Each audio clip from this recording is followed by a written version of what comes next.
Good morning, my dear student, teachers and parents. I am always praying for your healthy and happy life. और मुझे उम्मीद है कि आप भी मेरी हेल्थ के लिए दुआ करते होंगे। प्यारे बच्चों, अभी आपको मैंने बोला था कि बहुत सारे बच्चे दिल्ली यूनिवर्सिटी का एडमिशन इसलिए ज़्यादा दिल्ली यूनिवर्सिटी आता है क्योंकि काफ़ी बच्चे जो हैं दिल्ली यूनिवर्सिटी में एडमिशन लेते हैं।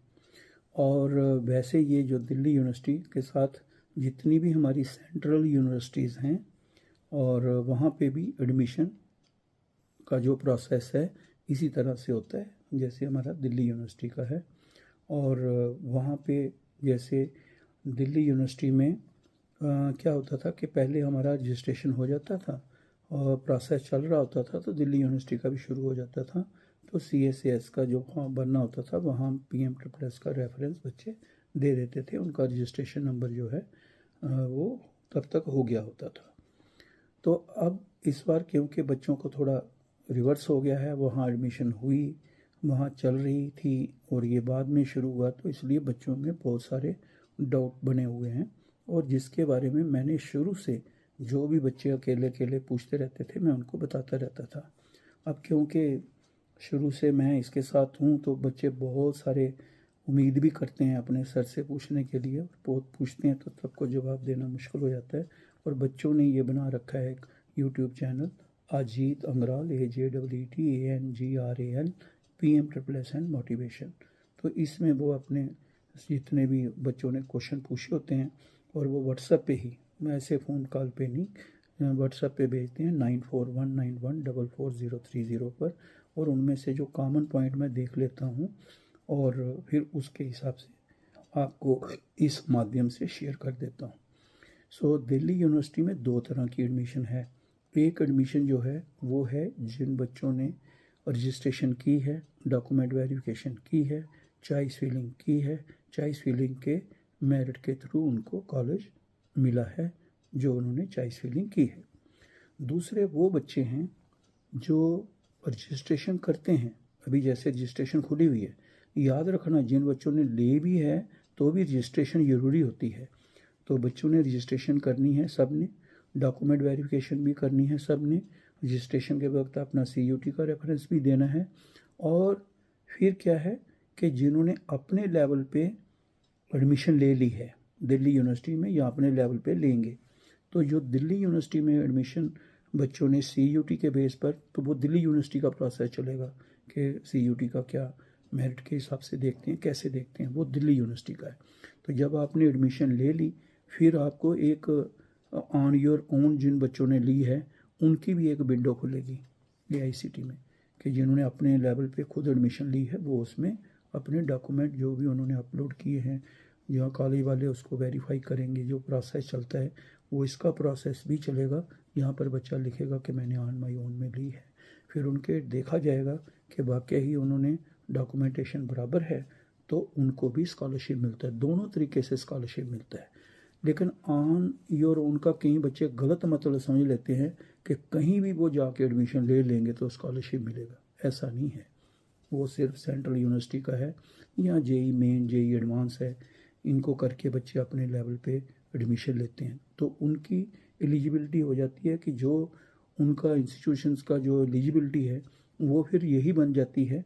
और क्योंकि ये इंस्टीट्यूशंस ऑफ नेशनल इंपॉर्टेंस जो होते हैं तो वहाँ पर ये सारा एलिजिबिलिटी का वो देख लेते हैं। तो इसलिए ये वाली आपने याद रखना है कि दिल्ली यूनिवर्सिटी में जिन बच्चों ने भी एडमिशन ली हुई है, जो PMSSS का रजिस्ट्रेशन की है उनको भी करनी है, रजिस्ट्रेशन करनी है, डॉक्यूमेंट वेरिफिकेशन करनी है, और अगर उन्होंने ली है तो ऑन योर ओन में भी वो प्रोसेस में कर सकते हैं। और उनको चाहिए कि वो उसमें भी, क्योंकि ऑन योर ओन में तकरीबन बच्चों को जो है अगर सीट्स हैं तो उनको एडमिशन मिलती ही है। तो ये बात आपने अच्छी तरह से याद रखना है, इसलिए वो घबराएं नहीं। ऑन योर ओन में तो है ही है ना, उन्होंने तो एडमिशन ले रखी है, अब रजिस्ट्रेशन डॉक्यूमेंट वेरिफिकेशन भी करवा के उसका लिंक जोड़ देना है। बाकी दूसरा बच्चों का क्या है कि जिन बच्चों ने सिर्फ इसके थ्रू ही ले रहे हैं PMSSS के थ्रू, उन बच्चों का भी और दूसरे बच्चों का एक बड़ी रही है कि CSAS में क्या करेंगे, उसमें हमारा तो हमने उस वक्त तो नो लिख दिया, जहाँ हमने उस वक्त किया ही नहीं, तो उसमें भी बेटे कोई रास्ता निकलेगा। दिल्ली यूनिवर्सिटी का और AICTE आपस में इसका प्रोसेसिंग हो रहा है, कुछ इसके बारे में भी होगा। इसलिए आप इसको कोई ज़्यादा नहीं है, सिर्फ ये है कि अपने आप को अपडेट रखें और जैसे जो कहा जाता है वैसे करें। AICTE की वेबसाइट देखते रहें, दिल्ली यूनिवर्सिटी की वेबसाइट देखते रहें, एडमिशन का प्रोसेस फॉलो करते रहें। वहाँ पे उनका हमारा जो इसके बारे में टाइम टू टाइम नोटिफिकेशन निकलती हैं AICTE की और इसके हमारा दिल्ली यूनिवर्सिटी का, या और भी सेंट्रल यूनिवर्सिटी जो हैं उनको अच्छी तरह से फॉलो करते रहना, ताकि ये नहीं कहना कि मैंने उस दिन देखा ही नहीं, क्योंकि अब ज़्यादा टाइम नहीं मिलेगा, ये मैं आपको बार बार बोल रहा हूँ। तो इन बातों का ध्यान रखना। और बहुत सारे बच्चे जो हैं एक और बात कह रहे हैं कि सर हमने पिछले साल अप्लाई किया था, एडमिशन ली थी, या पिछले साल का हमारा जब भी हम इस साल भरने लगते हैं तो वहाँ आ जाता है ऑलरेडी रजिस्टर्ड।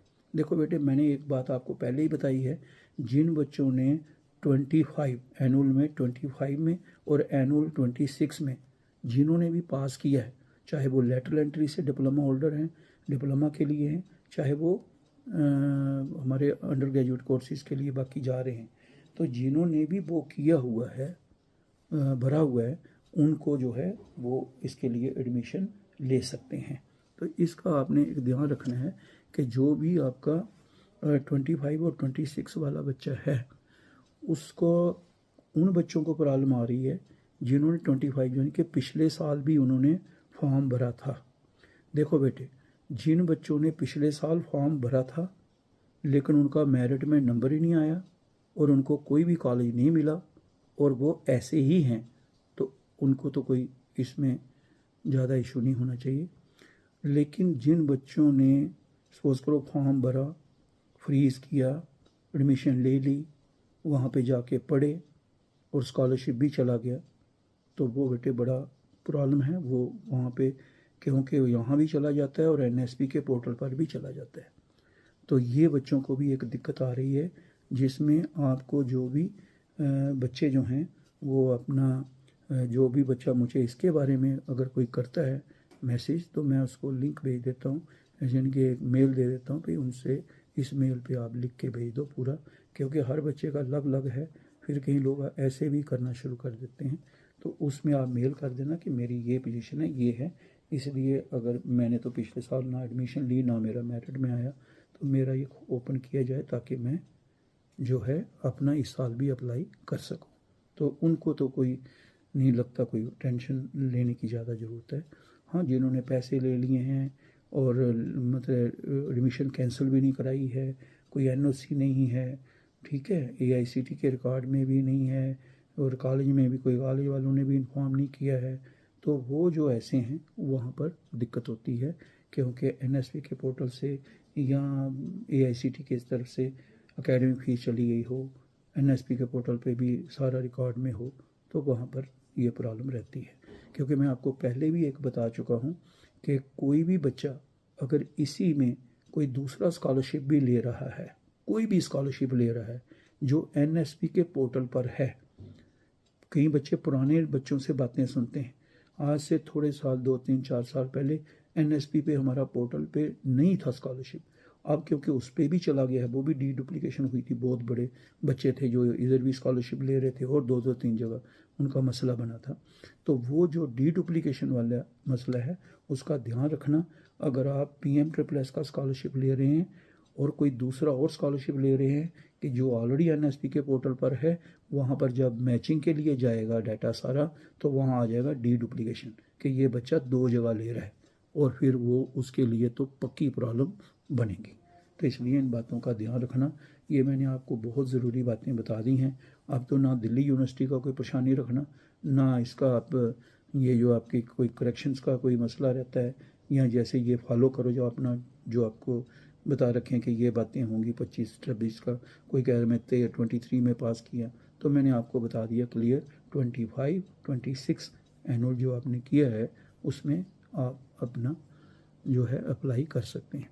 फिर भी कोई आपका कोई भी, मैंने आपको पहले ही कहा, पहले दिन से मैं हूँ और बच्चों के साथ ही दिन रात जुड़ा हुआ हूँ, और जो मेरी एक्सटेंडेड लाइफ है वो भी बच्चों के कारण, उनकी दुआओं के कारण, और जो मेरी अपनी सेविंग वो भी लगा दी इसीलिए कि मैं आपको ज़्यादा से ज़्यादा आपके लिए शेयर कर सकूं।